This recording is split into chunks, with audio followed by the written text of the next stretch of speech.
വാക്കറേ ആ വന്നില്ലേ നാളെ പാട്രിയേറ്റ് റിലീസാ. പാട്രിയേറ്റ് മമ്മൂക്കാനോടം. ലാലേട്ടനല്ല, മമ്മൂക്കയാണ് നായകൻ. താൻ ആ പോത്ത് വെള്ളത്തിൽ കിടക്കുന്ന ഇങ്ങോട്ട് വന്നേ, കാര്യം പറയട്ടെ.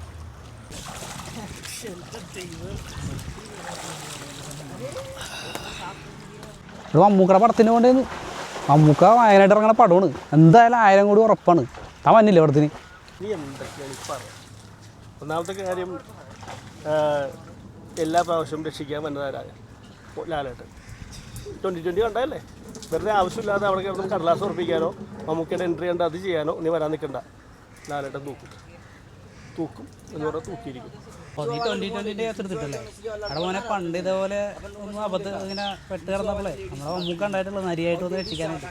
പിന്നെ നീ ഇത് വലിയ കുട്ടിയെ രക്ഷിക്കൊന്നും വേണ്ട, ഇത് മമ്മൂക്ക തൂക്കും. മമ്മൂക്കാൻ്റെ അഭിനയം പോലെ ഒന്നും അല്ല ലാലേട്ടൻ. സംഭവം ഒരേ ആൾക്കാരൊക്കെ തന്നെയാണ് ഈ മലയാള സിനിമയിൽ നിൽക്കുന്നവരൊക്കെ തന്നെ. പക്ഷേ സിനിമ ആണെങ്കിൽ ഇത് മമ്മൂക്കാനെ വെച്ച് തന്നെ നമ്മൾ കണ്ടുവരും. ലാലേട്ടൻ വെറും ഗസ്റ്റാണ്. പിന്നെ ബാക്കിയുള്ളവർ മമ്മൂക്ക തൂക്കണ സീന് നീ ആ ട്രെയിലർ കാണുമ്പോൾ തന്നെ നിനക്ക് മനസ്സിലാവും. നീ ഇത് കണ്ടോ? നിൻ്റെ ഒപ്പം എന്തായാലും ഞാൻ വരും. പേപ്പർ എന്തായാലും ഞാൻ വെച്ചിട്ടുണ്ട് മമ്മൂക്കൊക്കെ വേണ്ടിയിട്ട്. നീ അതുപോലെ കരുതിക്ക് ആർക്കാണ് കൂടുതൽ പേപ്പർ എറിയാൻ പോണെന്നുള്ളത് ഞാൻ മനസ്സിലായി.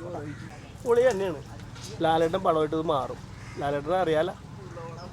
മമ്മൂക്കൻ്റെ റേഞ്ച് നിനക്ക് അറിയാൻ പാടാനായിട്ടാണ് അവനെ മമ്മൂക്ക നിന്നാൽ ഇവിടെ ആൾക്കാർ വന്നിങ്ങനെ കൈയടിച്ചങ്ങോട്ട് പോകും. ലാലേട്ടൻ മമ്മൂക്ക ഫാനായതുകൊണ്ടാണ്. ഞാൻ ലാലേട്ടൻ്റെ ആരാധനയൊക്കെ തന്നെ, പക്ഷെ മമ്മൂക്കയാണ് ഇതിനകത്ത് ലീഡ് ചെയ്യാൻ പോണത്.